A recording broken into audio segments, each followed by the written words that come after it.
در دوره تطبیق دستور و هدایت‌هایی که در پیام سالانه پرزیدنت جمهوری تاجیکستان اوید به مساعدت بر رشد بخش مالیوی از 1 ایول سال 2023 گذاشتن به حساب برابرکنی‌های غیر نقدی با مقصد کارهای فهماندهی در شهر و ناحیه‌های منطقه کولاب با فعالان همایش معرفتی فهماندهی دایر کرده شد.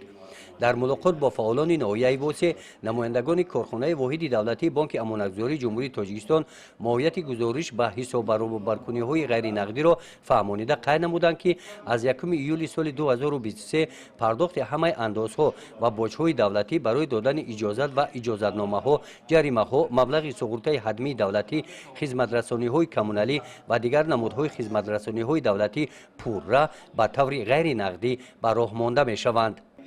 در دایره این تدبیر همین گونه ملاقات با اهالی در ناحیه مومن‌آباد قید گردید که مزاجان پرداخت حتمی و کمونالی را به طور غیر نقدی در فیلیال‌ها و مرکزهای بانک امانت بانک در حدود شهر، ناحیه و محل انجام داده می‌توانند. پرداخت‌های حتمی و کمونالی عین زمان توسط پست ترمینال‌های در فیلیال‌ها و مرکزهای بانک امانت بانک در حدود شهر و ناحیه و جماعت نصب شده به طور غیر نقدی پرداخت می‌شوند.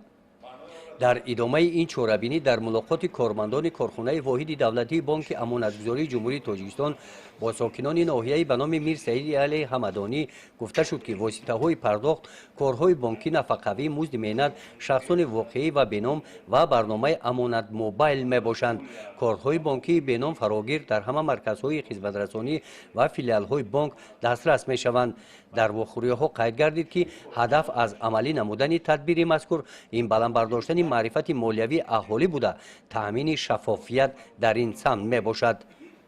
گزارش خواجه نظریف خدای نظر زهروف از منطقه کولاب برای برنامه اطلاعاتی نوید.